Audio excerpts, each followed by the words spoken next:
Hey Balko, this is your biology teacher and I welcome you all on our channel EduPassion, and this is going to be our sixth lecture.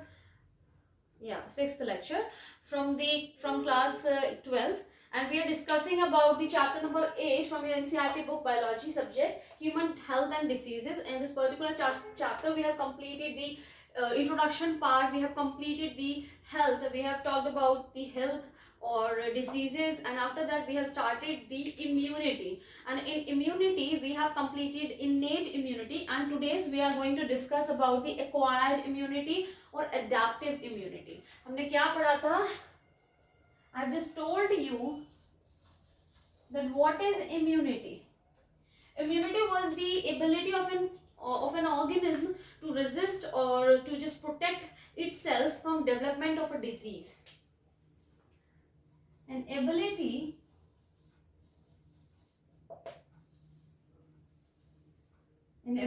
of an organism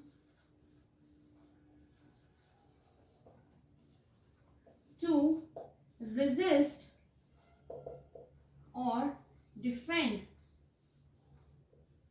itself for the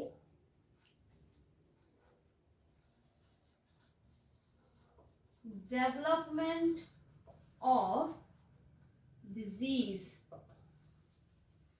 disease के development से जब आपकी body आपको बचाती है या resist करती है तो वो आपकी इम्यूनिटी है.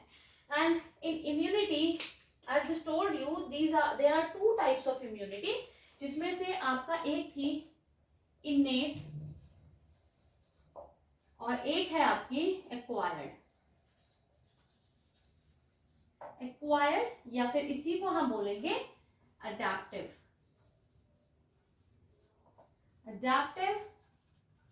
इम्यूनिटी. कल वाले लेक्चर में ही मैंने आपको बताया कि इनेट इम्यूनिटी क्या है आपकी. The immunity which you have adapted और you are just born with. Since birth आपके साथ में जो इम्यूनिटी है, जो पकी पकाई आपको मिल रही है, आपको क्या कर रहे हैं, आपके पेरेंट्स ने आपको दी है थ्रू इनहेरिटेंस. ये अच्छा है, हाँ ये वो ठीक. थ्रू इनहेरिटेंस आपको जो इम्यूनिटी पकी पकाई बनी बनाई मिल रही है, आपने उसके लिए कुछ नहीं किया, ठीक है. वो इम्यूनिटी आपकी क्या है, इनेट इम्यूनिटी. आज जो हम पढ़ने वाले हैं, आज का जो टॉपिक है बच्चों, वो है एक्वायर्ड इम्यूनिटी और अडैप्टिव इम्यूनिटी. मतलब कि जो अपनी लाइफ में आप खुद कमाएंगे, है ना, या फिर कमाएंगे नहीं, आपको यहाँ पर पकी पकाई मिलेगी, आगे देखेंगे आप. लेकिन वो इम्यूनिटी क्या होती है जो ड्यूरिंग द लाइफ आपको क्या है जरूरत पड़ रही है या आप डेवलप कर रहे हैं, वो होती है एक्वायर्ड इम्यूनिटी और adaptive immunity. That means this is a kind of immunity which we develop during lifetime, during our lifetime. जो हम एक्वायर कर रहे हैं वो इम्यूनिटी आपकी अडैप्टिव है. यहाँ हमने बात की थी this kind of immunity was नहीं है, वो क्या होती है आपकी नॉन स्पेसिफिक है, right. And this kind of immunity is not pathogen, non specific. ये बच्चे थे, इनको नहीं पता, इनको जो अनजान दिखेगा उसके अगेंस्ट ये रिस्पॉन्स करेंगे. लेकिन अब ये बच्चा बड़ा हो गया है ना, इस तरह से लो, तो इम्यूनिटी आपकी क्या हो गई है, बड़ी हो गई है. अब उसको क्या है, देखो हर अनजान जो आपसे बोल नहीं रहा, आपको क्या मतलब, इससे जाएंगे लड़ते फिरते कोई ना, तो रोड पे चल रहे हो, इसको पकड़ के पीट दिया, उसको पकड़ के पीट दिया, बस ऐसे कि अननोन है, ऐसा नहीं करते ना. तो हम क्या करते हैं कि जो आपको पर्टिकुलरली सस्पिशियस लगता है कि हाँ सस्पेक्ट आपको लग रहा है कि वो पर्टिकुलर बंदा हाँ अननोन है जो कि मुझे हार्म कर सकता है, आप उसके लिए रिस्पॉन्स क्रिएट करते हैं. तो यहाँ पर भी यही होगा, जो कि क्या होगा आपका पैथोजन स्पेसिफिक डिफेंस. यहाँ एक और अच्छी सी चीज है कि ये जो डिफेंस है बच्चों, वो आपका वर्क करता है. इसके अंदर इसके पास एक बहुत अच्छी कैरेक्टरिस्टिक है कि ये मेमोरी रखता है, ये याद रखता है कि हाँ इसने मेरे साथ कुछ पंगा लिया था, ये मेरे साथ भिड़ा था, मुझे याद है यही बंदा है. अब जब भी मुझे कहीं मिलेगा और ये प्रॉब्लम क्रिएट करेगा, मेरे को पता है इसको मारना कैसे है. यही चीज यूज कर रहे हैं आपकी adaptive immunity. It is characterized bye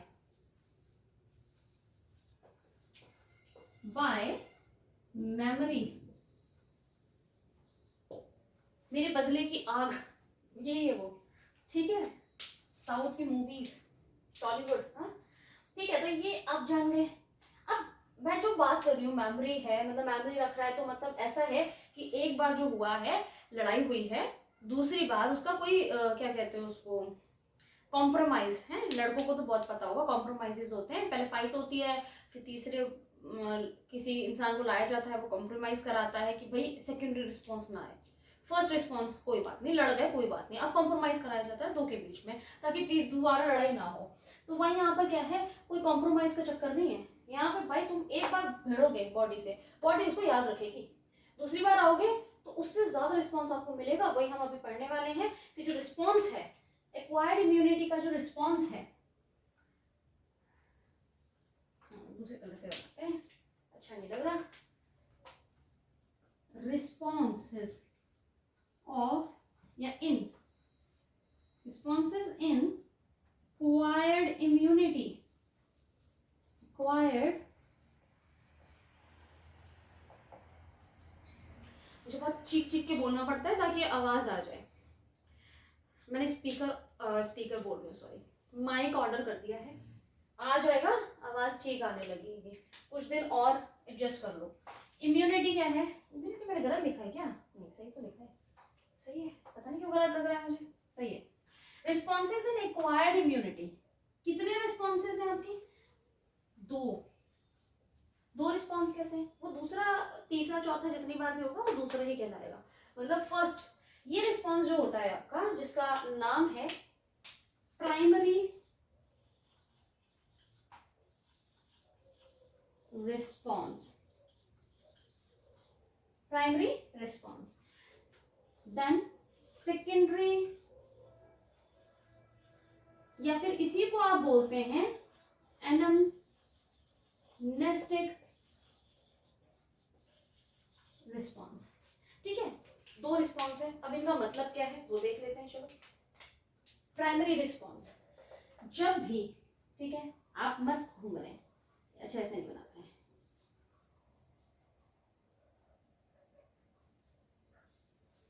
ऐसा ना, मस्त घूम रहा है आराम से है, पैथोजन आया, कोई भी पैथोजन आया,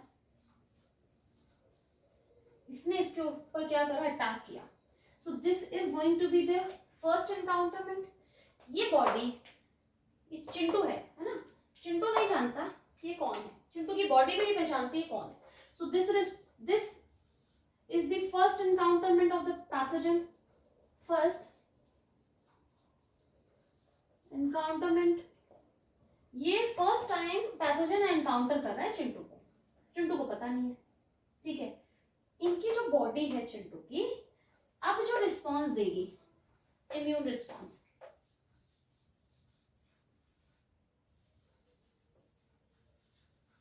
इस पर्टिकुलर पैथोजन के अगेंस्ट जो फर्स्ट टाइम पहली बार आया है, उस रिस्पॉन्स को बोलेंगे बच्चों प्राइमरी रिस्पॉन्स, प्राइमरी रिस्पॉन्स। अब ये जो प्राइमरी रिस्पॉन्स है, इसके कुछ कैरेक्टरिस्टिक्स होती हैं जो आपको समझनी है। पहली बार आया कोई चीज, ठीक है, आप जैसे हमारे सपोज हमारे सोल्जर्स हैं, ठीक है, कोई ग्रुप आया टेररिज्म के लिए, या फिर टेररिस्ट का कोई ग्रुप आया, अब हमारे सोल्जर्स के बस उनको पता चला कि हाँ टेररिस्ट एंटर हो गए हैं, वो सीधे चले जाएंगे उनसे भिड़ने के लिए, भाई यहाँ से चले गए हैं, बंदूकें ले गए, ठीक है भाई हमारे सोल्जर्स बहुत अच्छे हैं, लेकर जाकर और AK-47 लेके खड़े हो गए वहाँ, टेररिस्ट के पास में तोप है, उड़ा देंगे, तो जाना क्या ठीक है ऐसे, नहीं, वो पहले प्रिपेयर होंगे। अब वो प्रिपरेशन करेंगे कैसे, क्या प्रिपरेशन करेंगे कि टेररिस्ट आए, उसकी कोई पर्टिकुलर प्रिपरेशंस कोई ना होती है, उसको वो पता लगाएंगे कि वो जो टेररिस्ट है, जो भी ग्रुप एंटर हुआ है, उनके पास क्या क्या चीज़ें हैं, या वो किन किन चीज़ों से हमारे ऊपर अटैक करने वाले हैं, उन पर्टिकुलर चीज़ों के अगेंस्ट हमारी बॉडी या हमारे सोल्जर्स क्या करेंगे, प्रिपरेशन करेंगे, उनसे फाइट करने के लिए, वही आपकी बॉडी करती है। तो ये जो फेज है, जो प्राइमरी रिस्पॉन्स आपकी बॉडी में आता है फर्स्ट टाइम जो पैथोजन एंटर करता है, तो वो रिस्पॉन्स क्या होगा, टाइम टेकिंग होगा, क्योंकि हमें पता लगाना पड़ेगा पहले कि वो पैथोजन है क्या, ठीक है। तो this particular response will take time taking होगा ये, और उसके बाद में भी जो रिस्पॉन्स आएगा वो माइल्ड होगा। तो माइल्ड रिस्पॉन्स मतलब कि लो इंटेंसिटी, ठीक है, ये बात समझ में आई। प्राइमरी रिस्पॉन्स टाइम टेकिंग होता है और लो इंटेंसिटी की होती है, इंटेंसिटी बहुत कम है, टाइम ज्यादा लगेगा तो इंटेंसिटी कम होगी ना पर्टिकुलर टाइम पर। तो ये चीज हो गया प्राइमरी रिस्पॉन्स। अब हमारा चिंटू अब जानता है, या हमारे चिंटू की बॉडी जानती है कि वो जो आया था पैथोजन वो क्या था, वो कैसे अटैक कर रहा था, उसका way of attacking the body क्या है, इन्फेक्शन क्या है। अब हमारा सेकेंडरी रिस्पॉन्स, ये पर्टिकुलर पैथोजन ऐसे बना लेते हैं ब्लैक कलर से, ये पैथोजन जानता है हमारा चिंटू। अब हमारा चिंटू फिर खेल रहा है आराम से, ठीक है, उसकी बॉडी को पता है, बॉडी को सेम पैथोजन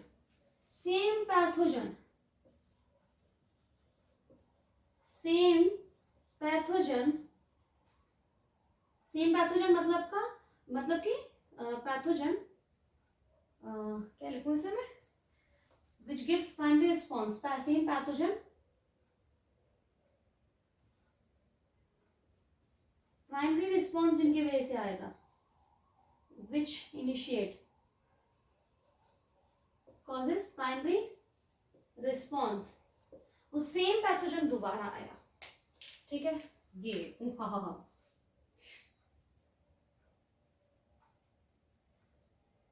ये दोबारा आया। अब हम इसको नहीं पता, इसको क्या पता, सेम पैथोजन का मतलब ये नहीं कि यही वाला दोबारा है, इसको तो मार दिया बॉडी ने, दूसरा इसी के जैसा, इसकी कम्युनिटी का सेम, ठीक है, उसी तरह से इन्फेक्शन करेगा जिस तरह से इसने किया है, बॉडी पे आया, बॉडी को पता है कि इस तरीके के पैथोजन किस तरह से अटैक करते हैं। उसको कैसे पता था, क्योंकि आफ्टर दिस इन्होंने क्या करा था, अटैक तो किया था, अटैक के साथ साथ में इन्होंने इसकी जो मेमोरी थी या इसके अगेंस्ट जो रिस्पॉन्स था, जो भी चीजें जो इकट्ठी करी थी इन्होंने प्रिपरेशन के लिए, वो उसको मेमोराइज कर लेंगे, ठीक है, बाय जनरेटिंग मेमोरी सेल्स,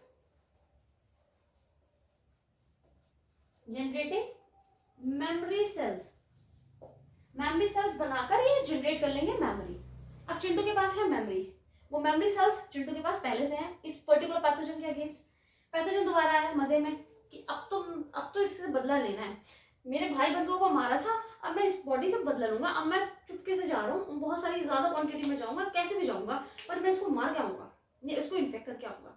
लेकिन चिंटू हमारा होशियार, उसने क्या कर रखी है, इसके पास है मेमोरी सेल्स, ठीक है, पर्टिकुलर पैथोजन के अगेंस्ट। जैसे ये आया, इन्होंने दिया रिस्पॉन्स, चिंटू की बॉडी ने दिया इम्यून रिस्पॉन्स,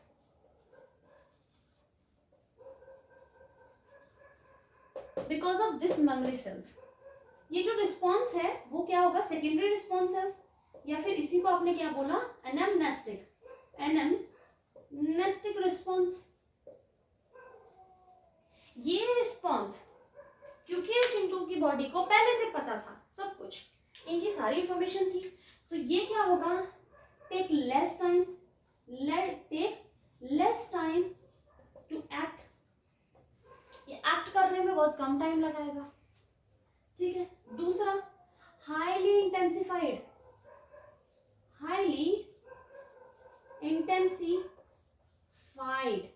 इनका जो रिस्पॉन्स होगा वो बहुत इंटेंसिफाइड होगा, क्योंकि प्रिपेयर्ड है हमारे पास सारी की, हमें पता है क्या क्या आने वाला है, हमें पता है सब कुछ, अब हमें कुछ पता नहीं लगा, हमें सीधे जाके एक्ट करना है।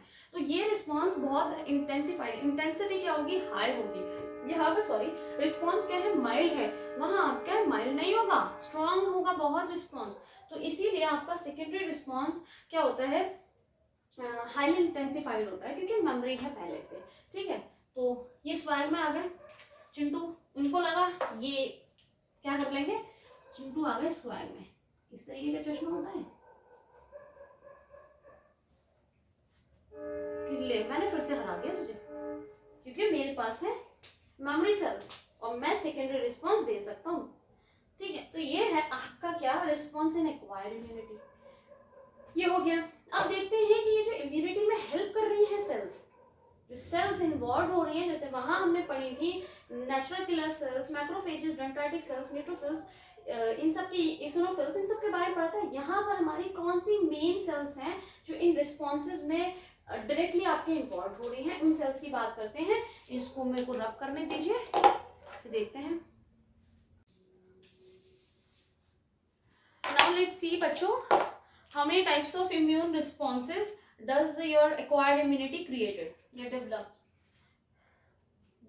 आपका acquired immunity, हम किसकी बात कर रहे हैं? Responses की, ठीक है। तो ये क्या है? Immune responses. Immune responses created by acquired immunity.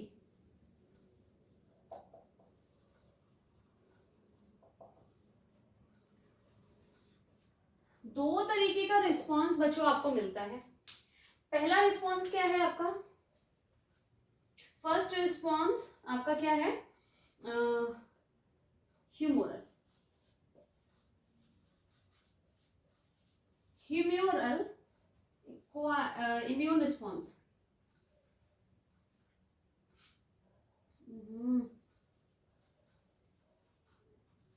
Immune response. और दूसरा आपका क्या है? सेल मीडिएटेड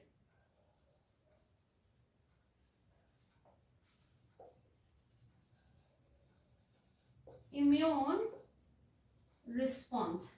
दो तरीके के इम्यून रिस्पॉन्स। ये देखो, ये होता किससे है, फिर आपको समझ में आएगा इसका नाम ह्यूमोरल क्यों है। देखो ह्यूमोरल का मतलब देखो पहले, ह्यूमोरल क्या है? ह्यूमर से आपका निकला है वर्ड। ह्यूमर्स क्या होते हैं आपके? एनिमल बॉडी के जो भी फ्लूइड्स हैं, fluids of animal body, animal body के जो फ्लूइड्स हैं उनको आप क्या बोलते हैं? ह्यूमर्स बोलते हैं। ह्यूमोरल वहीं से आया है। कैसे आया है? क्योंकि ये जो रिस्पॉन्स है डेवलप होता है बाय एंटीबॉडी।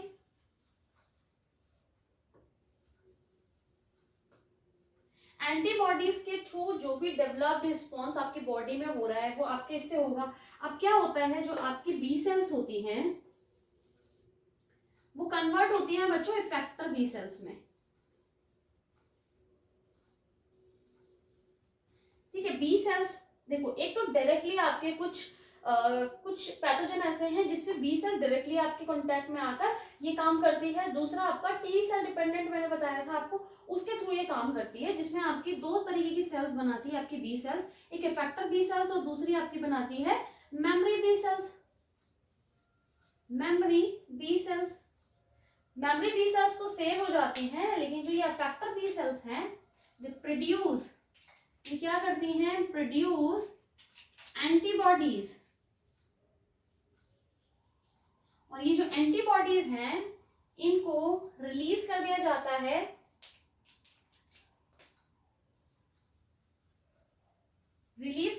है कहां पर? ब्लड में, या कि स्टोर भी कर लिया जाता है लिम्फ नोड्स में, लिम्फ में। ठीक है, दो जगह। और ये दोनों ही क्या है? एनिमल बॉडी के फ्लूइड्स हैं, फ्लूइड्स हैं दोनों, है ना, एक ब्लड और लिम्फ। इन दोनों को ही आप ह्यूमर भी बोल सकते हैं, क्योंकि यहाँ पर ये चीजें हो रही हैं, जो इंटरेक्शन है वो यहाँ हो रहा है, इसलिए इसको क्या बोलेंगे? Humoral immune response. ठीक है, रिस्पॉन्स कहाँ मिल रहा है आपको? ब्लड में और लिम्फ में, इसीलिए इसको ह्यूमोरल इम्यून रिस्पॉन्स कहते हैं। ठीक है, दूसरी तरफ है आपका cell mediated immune response. Cell mediated immune response कैसे डेवलप हो रहा है? डेवलप्स थ्रू सेल्स के थ्रू हो रहा है, जो कि होती है T lymphocytes. Lymphocytes is not included, do not do not include antibodies. ये जो रिस्पॉन्स है बच्चों, उसमें भी आपके एंटीबॉडीज का कोई रोल नहीं है। ठीक है, अब किसका रोल है, फिर किसका रोल है, एंटीबॉडीज का नहीं है। तो आप जानते हैं इसकी एक प्रॉपर्टी टी सेल्स की कौन सी है, टी सेल्स की एक प्रॉपर्टी कौन सी है प्रॉपर्टी बच्चों, टू आइडेंटिफाई सेल्फ और नॉन सेल्फ सेल। इन सेल में क्या डिफरेंसेस हैं उसको आपकी टी सेल डिफरेंशिएट कर लेती है कि ये अपनी है ये अपनी नहीं है। अब ये करती कैसे है, देखो मेरे पास मेरी सेल है, मेरी सेल के पास मैंने कल भी बताया था नॉब्स होती है, 2 और 1, किसी किसी में 1 होती है 2 में होती है, उन दोनों के नाम अभी बताती हूँ। इन नॉब्स का नाम है MHC, MHC major histo compatibility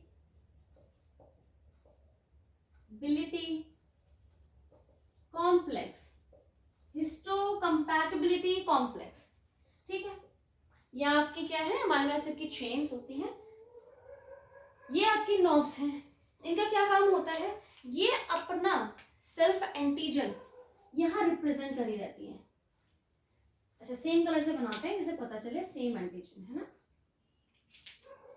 ये अपना एंटीजन को, अपने ही एंटीजन को, एंटीजन क्या है, पेप्टोन्स हैं, ये पेप्टोन है, कुछ अमीनो एसिड की चेन है। ठीक है, वो अपने यहाँ पर रिप्रेजेंट करी रहती है एज ए नेम प्लेट, ताकि टी सेल आए घूमते भी, अच्छा हाँ ठीक है ये शर्मा जी है, इन्हें जानते हैं, ये वर्मा जी यही रहते हैं, ठीक है ये अपने ही हैं, अपनी कॉलोनी के बंदे हैं, अपनी बॉडी के सेल्स हैं सारे, तो ये देखेंगे टीसी सेल्स। ठीक है, ये जो रिप्रेजेंट होता है, जो सेल्फ सेल्स होती हैं, जो आपकी सेल्फ सेल हैं, वो एंटीजन को प्रेजेंट करती हैं। एंटीजन इज प्रेजेंटेड या present antigen through, present antigen through MHC first. MHC first के थ्रू आपके क्या होता है, ये रिप्रेजेंट किया जाता है, क्या चीज, आपकी खुद का एंटीजन। ठीक है, अब ये एंटीजन किसी और का भी हो सकता है, खुद का भी। बेसिकली आपके पास कितने टाइप के MHCs होते हैं, 2 कैटेगरीज, MHC 1 क्लास का है और 2nd क्लास का है, सेकेंड MHC 2nd। ठीक है,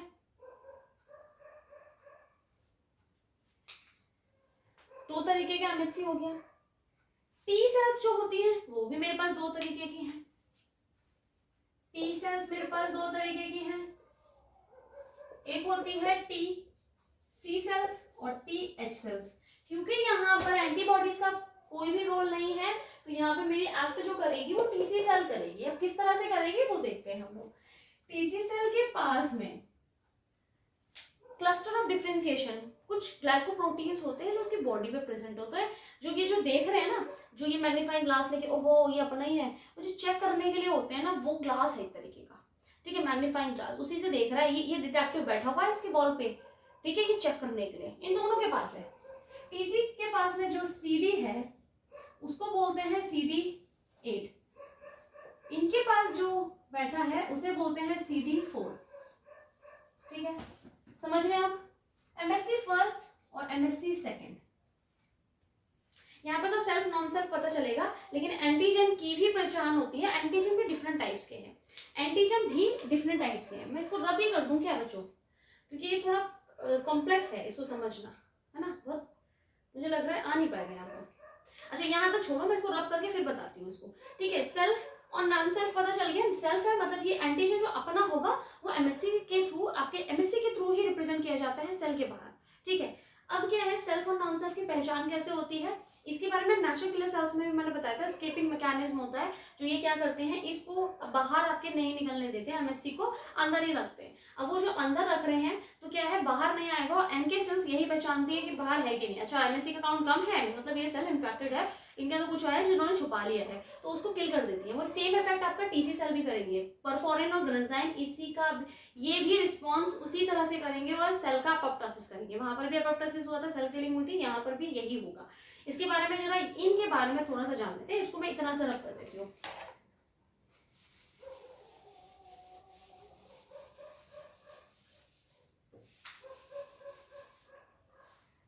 इसको थोड़ा ऑन कर लेते हैं।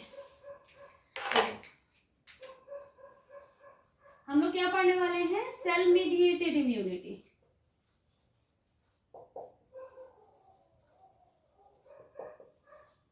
ठीक है, मुझे लग रहा है इसका दूसरा पार्ट हमें करना पड़ेगा, आज का लेक्चर बहुत लंबा हो जाएगा। Cell mediated immunity. Cell mediated immunity में हमने बात कर ली टी सेल करने वाली है काम, एंटीबॉडीज का कोई काम नहीं है।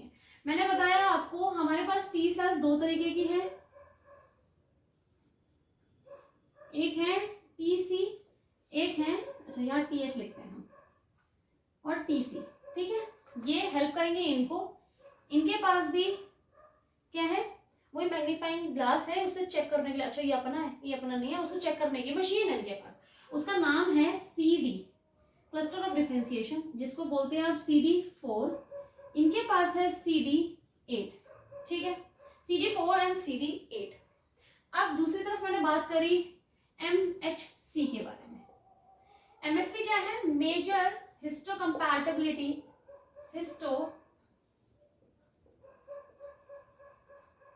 compatibility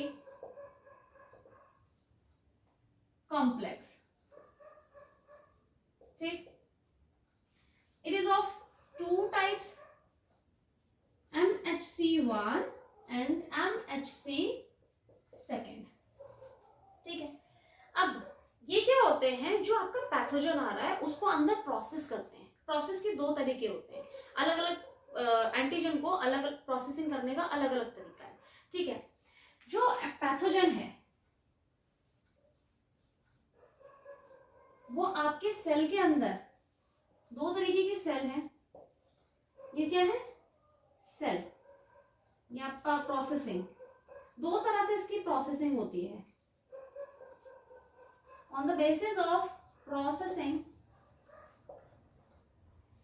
ये क्या होते हैं? दो तरीके के हैं, एंडोजेनस एंटीजन, या एंडोजेनस पैथोजन, या एक्सोजेनस।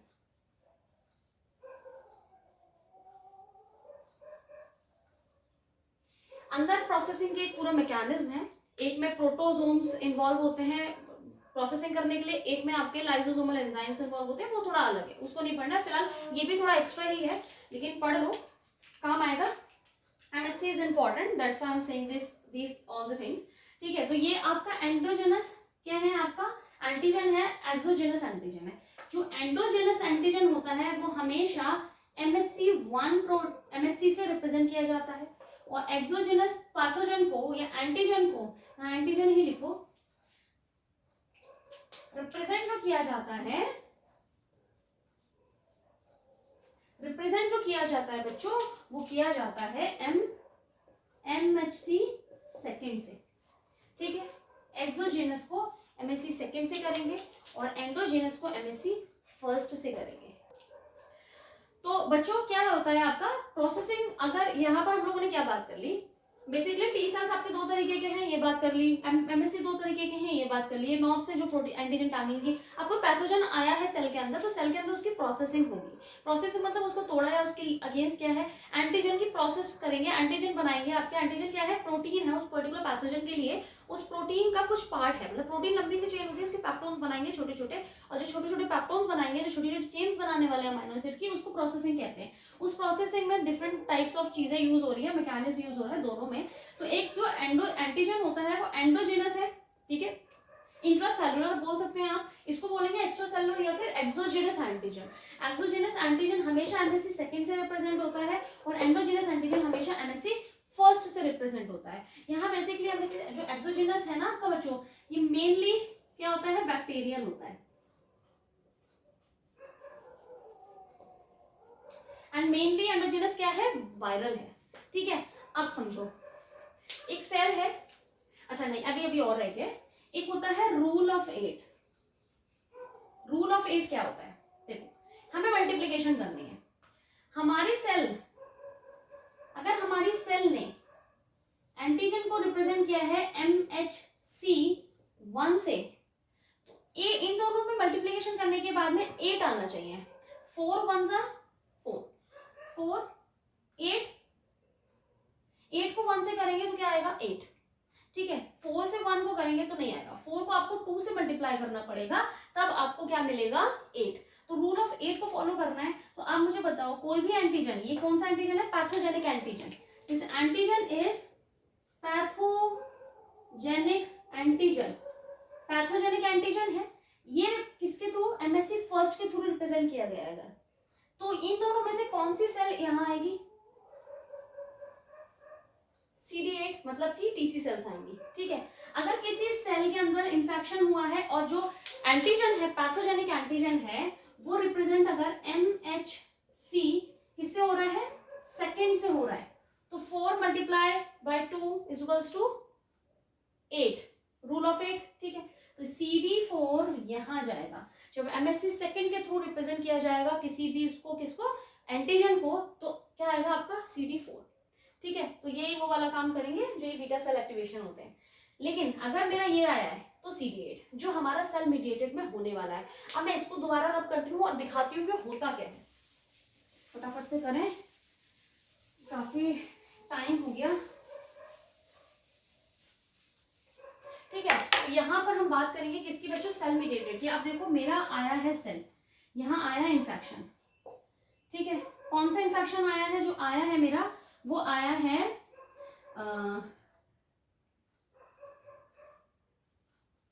एंडोजिनस पैथोजन है, ठीक है। उसने इन्फेक्ट करा, यहाँ हुई प्रोसेसिंग और यहाँ पर MHC फर्स्ट के थ्रू उस पैथोजन को, पैथोजन रेड कलर से ले लेते हैं, ठीक है, इसकी प्रोसेसिंग हुई और यहाँ पे उसका एंटीजन टांग दिया। अब मेरी T सेल्स आई, ठीक है, इसने इसको डिटेक्ट करा। अगर TH होगी तो वो डिटेक्ट करेगी नहीं, उसका जो CD4 है वो इसके साथ में नहीं बोलेगा, नहीं मैं नहीं जानता इसमें। अब आया मेरा कौन, TC सेल, जो TC सेल्स हैं उसका जो CD8 है उसने देखा, अच्छा MSC से फर्स्ट है, rule of 8, 8 multiply by 1 equals to 8, तो ठीक है, रूल ऑफ 8 हो गया। मतलब ये इसका जो आपका बाइंडिंग है TC सेल्स की, अब इसके साथ में बाइंडिंग हो जाएगी और आफ्टर बाइंडिंग ये साइटोकाइंस रिलीज करने लगेंगे, साइटोटॉक्सिन्स, ये साइटोटॉक्सिन सेल्स बन जाएंगी या TC सेल साइटोटॉक्सिन्स रिलीज करने लगेंगी, जो कि होती हैं आपकी परफॉरिन्स और ग्रेन्जाइम्स, ठीक है। परफॉरिन का क्या काम है, इस सेल के पास में जाएगा, इसमें पोर्स क्रिएट करेगा, ग्रेन्जाइम इन्हीं पोर्स से इसके अंदर एंटर कर जाएंगी। कंफ्यूजिंग हो रहा है थोड़ा सा, एक मिनट इसको बड़ा बना दो। परफॉरिन जाएंगे, पोर्स क्रिएट करेंगे, ठीक है, ये क्या है आपके पोर्स, ग्रेन्जाइम आएगा, फिर इन पोर्स की हेल्प से सेल के अंदर जाएगा और क्या हो जाएगा, एपोप्टोसिस, अंदर से सेल को डाइजेस्ट कर देगा। तो ग्रेन्जाइम क्या कर रहा है, सेल की किलिंग। और इसी टाइम पे जब आपका इन्फेक्टेड होती है वायरस से, ये क्या है बेसिकली आपका वायरस की बात कर रहे हैं, अगर हमारा वायरस आता है तो इस तरह से फंक्शन होता है। और ये जो इन्फेक्टेड सेल है ये कौन सा आपका इन्नेट इम्यूनिटी भी दे रही होती है, जिसको आप क्या बोलते हैं, साइटोकाइन बैरियर प्रोवाइड कर देती है अपने पड़ोसियों को। जानते हैं इंटरफेरॉन्स रिलीज करके, वो अलग चीज है। ये मैकेनिज्म समझ में आगे सेल मीडिएटेड इम्यूनिटी कैसे होती है। जो इससे पहले मैंने पूरी कहानी बताई बच्चों आपको, सेल्फ और नॉन सेल्फ वाली, वो इसी पे बेसिस है। इस पे बेसिस आपका एक और चीज आती है जिसको आप बोलते हैं, जो बहुत इंपॉर्टेंट है, जिसका नीट में भी क्वेश्चन आता है, ग्राफ्टिंग पे। ग्राफ्टिंग, क्योंकि हमारे टी सेल्स जानती है सेल्फ और नॉन सेल्फ, तो ये क्या करेंगी, ग्राफ्टिंग जब भी होती है, ठीक है, पहली बात तो उसमें बहुत चेक किया जाता है कि हाँ ब्लड ग्रुप सेम होना चाहिए, टिश्यू, बहुत सारे क्या बोलते हैं टेस्ट होते हैं जिसमें आप क्या सिमिलैरिटीज देखते हैं डॉक्टर्स, उसके बाद ग्राफ्टिंग करते हैं। लेकिन ग्राफ्टिंग के बाद में भी रिजेक्शन हो जाता है, रिजेक्शन, रिजेक्शन क्या होता है? ग्राफ्टिंग में रिजेक्शन क्यों होता है? रिजेक्शन मतलब हमारी बॉडी रिजेक्ट कर देती है ये हमारा ऑर्गन नहीं है भाई, ऐसे हटाओ। वो कैसे हो रहा है? कैसे हो रहा है? बिकॉज ऑफ टी लिम्फोसाइट्स या फिर because of cell mediated immunity.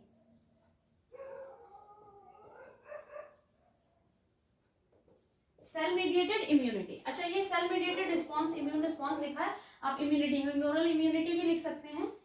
अगर देखोगे तो बोलोगे इम्यून रिस्पॉन्स पढ़ाया मैम ने, ठीक है। आप इसको क्या बोल सकते हो? Cell mediated immunity. तो ये लिखिए सेम मैंने, तो यहाँ पे ये छोड़ दो, इसको एक्वायर्ड इम्यूनिटी ही लिखो, एक्वायर्ड इम्यूनिटी, ठीक है। तो ये क्या है? जो रिजेक्शन के लिए, ग्राफ्टिंग के लिए, ग्राफ्टिंग क्या है? ट्रांसप्लांटेशन जो होता है, ऑर्गन ट्रांसप्लांटेशन, ऑर्गन ट्रांसप्लांटेशन जो है उसको ग्राफ्टिंग बोल रहे हैं, ठीक है। उसका जो रिजेक्शन का जो रीजन है वो क्या है? Cell mediated immunity. तो आप बोल सकते हैं कौन सी सेल्स हैं? टी लिम्फोसाइट्स, ठीक है। टी लिम्फोसाइट्स उसके लिए रिस्पॉन्सिबल है। क्यों रिस्पॉन्सिबल है? क्योंकि इनका कैरेक्टरिस्टिक है एक, कि ये कैटेगराइज कर देते हैं, ये सेल्स के अंदर एक प्रॉपर्टी है of differentiation,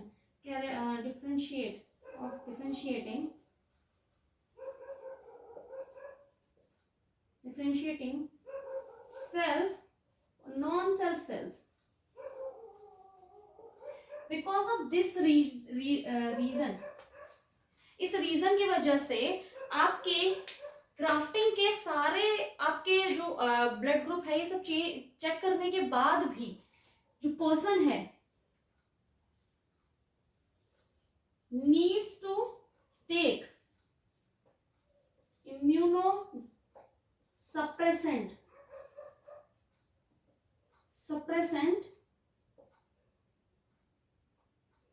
in his or her life, throughout her life, throughout बोलो भैया इसको, मतलब पूरी जिंदगी खाना पड़ता है। Take, person needs to take immunosuppressant throughout his or her life।